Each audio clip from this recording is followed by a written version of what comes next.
हे दोस्तों नमस्कार, कैसे हैं आप सभी लोग। आप लोग देख रहे हैं आपका टेक्निकल एक्सपेरिमेंट्स। तो आज हम बनाने वाले हैं एक वॉल लैंप को, जिसको आप लोग घर पर बड़ी आसानी से बना सकते हैं। और वैसे इसमें आप लोगों का खर्चा भी बहुत ही कम आएगा, क्योंकि वैसे ये आप लोगों को घर पर जो सामान पड़ा होता है उससे आप लोग इसको बना सकते हैं। तो वैसे चलिए बिना बताओ तो ये वीडियो को स्टार्ट करते हैं। नमस्कार दोस्तों, मेरा नाम योगेश, आप देख रहे हैं टेक्निकल एक्सपेरिमेंट्स। आओ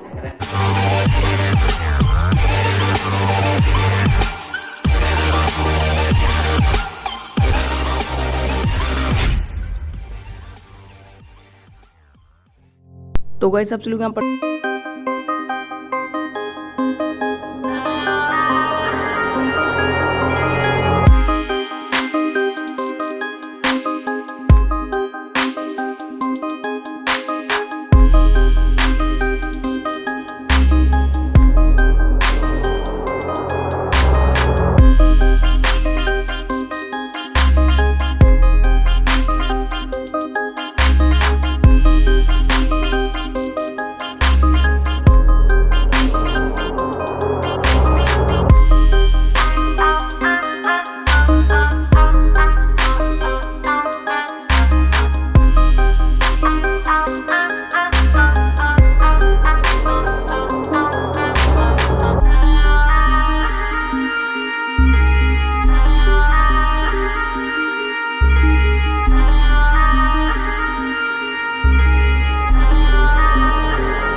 देखा कि हमें जो है जो वॉल लैंप थी कितनी बढ़िया काम कर रही थी, कितनी अच्छी जो है वर्क कर रही थी। तो वैसे आप लोग इसको आसानी से घर पर बना सकते हैं और दोस्तों आप लोग इसको डेकोरेशन के लिए यूज कर सकते हैं। तो वैसे आप लोग को जो है कैमरे में थोड़ा इफेक्ट उसका हल्का सा देखने को मिलेगा। और वैसे जैसे आप लोग इसको अपना जो है रियल में बनाकर इसको ट्राई करेंगे तो वैसे आप लोग को इसका जो इफेक्ट है एकदम गजब का देखने को मिलेगा। तो वैसे आप लोगों ने अभी तक हमारे जो है वीडियो को लाइक नहीं किया तो इस वीडियो को लाइक कर दीजिए, और इस चैनल को अभी तक सब्सक्राइब नहीं किया तो इस चैनल को भी सब्सक्राइब कर दें। दोस्तों मिलते हैं वीडियो में, तब तक के लिए जय हिंद, जय भारत, बाय।